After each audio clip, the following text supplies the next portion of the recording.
This Civic Media podcast is sponsored by UW Organ and Tissue Donation. Organ donations are desperately needed, and now is the right time to become an organ donor. Talk to your family. Get the dot. Save lives. Go to heroicdeed.com.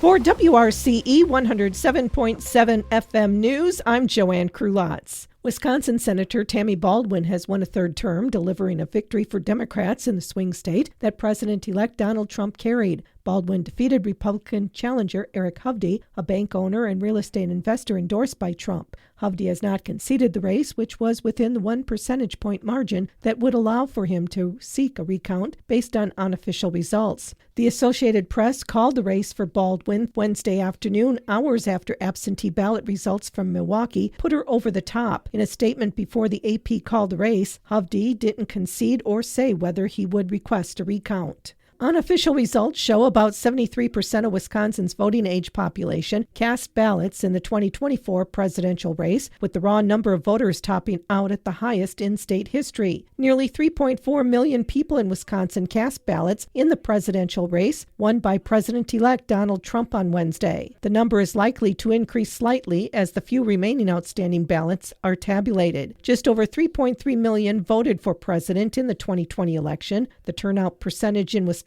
is just below that seen in 2020. Tuesday's election was the first under Wisconsin's new political maps drawn by Governor Tony Evers. Lisa Hale reports. Many Democrats were hopeful that the new maps would mean more Democrats in the Wisconsin legislative body. That did not happen. As of early Wednesday morning, Republicans were winners in at least 53 of the 99 assembly districts in the state. The change was felt, however, in the Senate, where Democrats flipped or kept Senate districts 8, 14, 18, 30, and 32, including Jamie Wall's defeat over Alloway Village President Jim Rafter in Senate District 30 and Kristen Alfheim's victory over Anthony Phillips in Senate District 18.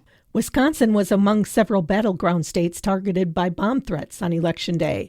That's according to the FBI. Civic Media's Stuart J. Waddles reports. The threats, which appeared to originate from Russian email accounts, also impacted Pennsylvania and other states. Despite the threats, the Wisconsin Election Commission declared them not to be credible, and all polling places in the state did remain open. A Sparta man faces homicide charges in connection with the drunk driving crash that killed a construction worker last week. 25-year-old Isaac Morales Jr. is accused of crashing into a piece of construction equipment after losing control of his car near Oakdale November 1st. That crash killed the 35-year-old operator. Morales now faces charges of reckless homicide, first-time OWI, and various reckless driving felonies. He's being held in Monroe County on a $250,000 cash bond and will be back in court in December.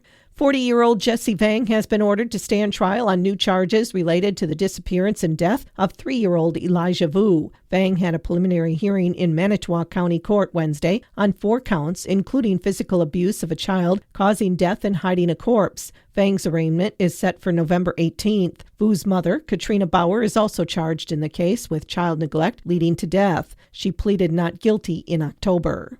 Wisconsin's 9-day gun deer season is right around the corner, and there's a few things to know if you're heading out this year. Department of Natural Resources Deer Program Specialist Jeff Pritzel says a mild winter last year bodes well for deer activity this year. Pritzel says the season is the latest it could be under state law, so deer movement during daylight hours is reducing as we get further away from early November.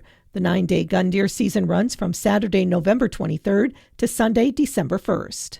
The Ithaca Lions Club, Hombres Motorcycle Club, and Julie Cairn State Farm are teaming up again this year to collect toys for the annual Smiles for a Child toy drive. Co-organized by the Ithaca Lions Club and Hombres Motorcycle Club, Smiles for a Child distributes gifts and toys every December to children and families in need during the holiday season. Applications for Smiles for a Child will be available the day after the Rockin' Reindeer Party at Julie Cairn State Farm Insurance. Deb O'Connell is with the Ithaca Lions Club. The applications will be at the Social Services Building and starting November 11th, which is Veterans Day, and they inform me that they are open on that day. And we'll be picking them up until November 27th, which is the day before Thanksgiving. I really kind of wanted to do that because there's so many sales at Thanksgiving time that if I need to, I can look at that as well. So that's the deadline. Our actual pickup date is at the Community Center on December 14th. So that also gives us one more weekend to shop before the pickup date. Smiles for a Child has been distributing toys in the Richland Center area for over 3 decades, and each year is able to assist families by providing gifts to hundreds of children. Marilyn Gilligan is with the Hombres Motorcycle Club. In the last several years, it's ranged right around $300 to $350. And like I've always said, there was that one time in 2008, 2009, little recession time, that we had the biggest one was 465 kids. That was a lot of shopping. But we had the money. We had the event, and people gave.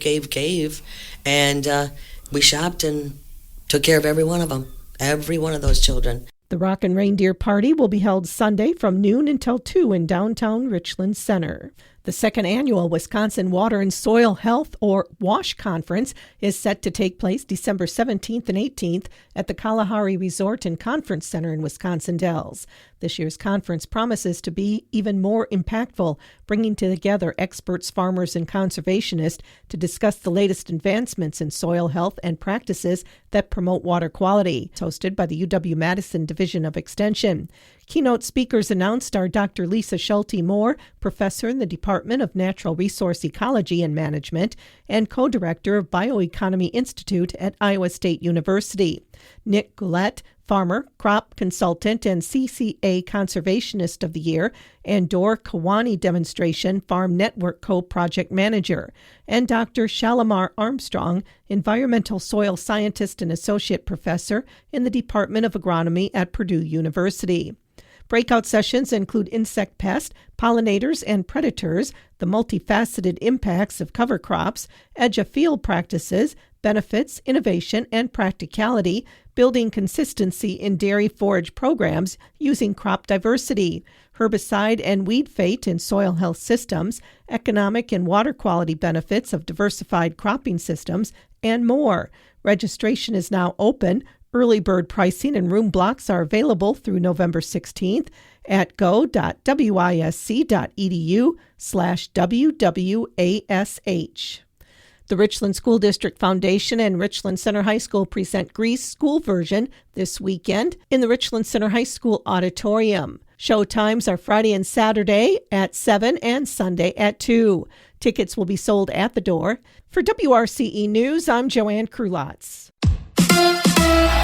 It's the Bucks and the Jazz. Hi, I'm Mike Clemens with sports. The Bucks and the Utah Jazz face off tonight in Milwaukee. Both teams struggling with 1-6 records. Is there pressure to finally snap this 6-game losing streak? Doc Rivers. No, this is a positive group. Like, we believe we're a really good basketball team that has played poorly. Last 2 games you can say we played well and lost the games. The Boys and Girls State High School Volleyball Tournament is underway in Green Bay. The boys' final for the state title is tomorrow night at 7:30, Saturday night for the girls. NFL, linebacker Preston Smith on why the Packers traded him to the Steelers.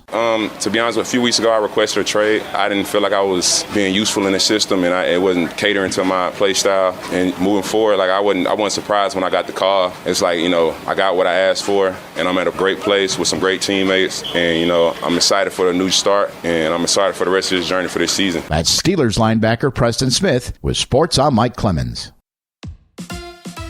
On your entertainment beat, I'm Pete Schwaba. If you're looking for some post-election escapism, check out Apple TV's Slow Horses. The show follows a bunch of ragtag disgraced MI5 operatives led by Gary Oldman. Oldman is a disgusting, disheveled, gaseous curmudgeon, but a very nuanced character. I'm late to the party myself, having just gotten halfway through season 1, but it is very entertaining, and I love when I find a show where I have multiple seasons ahead of me for some serious TV binge watching. Over the last few years, people have been talking about films as content. That's a filthy word. It's not content, it's bleeping work. Those are the words of Paul Mescal, the star of Gladiator 2. Mescal says he does not like when the artistry of good cinema and movie making, which takes time and effort and lots of patience, is compared to an Instagram post. I don't totally disagree, but you can judge for yourself as Gladiator 2 opens November 15th. Unlike with social media content, you will need an attention span. According to Yahoo News, Michael Jackson got into a fight with Tupac Shakur when he came to the defense of Khadijah Jones, daughter of recently deceased music icon Quincy Jones. Sources say Jackson was present when Tupac, who was dating Khadijah, called her the B word. Jackson, who was like an uncle to Khadida, had words with Tupac, then the two squared off, and supposedly Jackson got the better of him. It's unclear whether or not it was a dance-off. During an interview on Conan O'Brien's podcast, beloved actor Tom Hanks dropped one of George Carlin's 7 words you can't say on TV. Hanks used the 5th word in the 7-word sequence, well worth a Google, when referring to a critic who panned his new film Here. Hanks added that the same critic panned his directorial debut years ago, That Thing You Do, and just a few months ago called it a cult classic. Hanks did have a lighthearted tone when he dropped the CS bomb to Conan and said that's what we signed up for. For more showbiz fun, tune in to Nightlight with me, Pete Schwaba, weeknights from 6 to 8 p.m. on the Civic Media Radio Network. A little patchy fog or some low clouds this morning, but we will clear out. It'll be mostly sunny later this morning into this afternoon with a high in the low 50s today. Tonight, clear with a low in the mid-30s. Tomorrow, lots of sunshine with a high in the mid to upper 50s. I'm meteorologist Sean Cable. Current temp now 37. The national news cycle never stops, but it can be hard to find news about your local community. Civic Media is dedicated to providing quality local and state news coverage across Wisconsin. With the Civic Media app, you can get notifications about local stories that matter to you and your community. Find the free Civic Media app in your phone's app store and choose notifications from the menu to tell us what kind of news you want to hear about.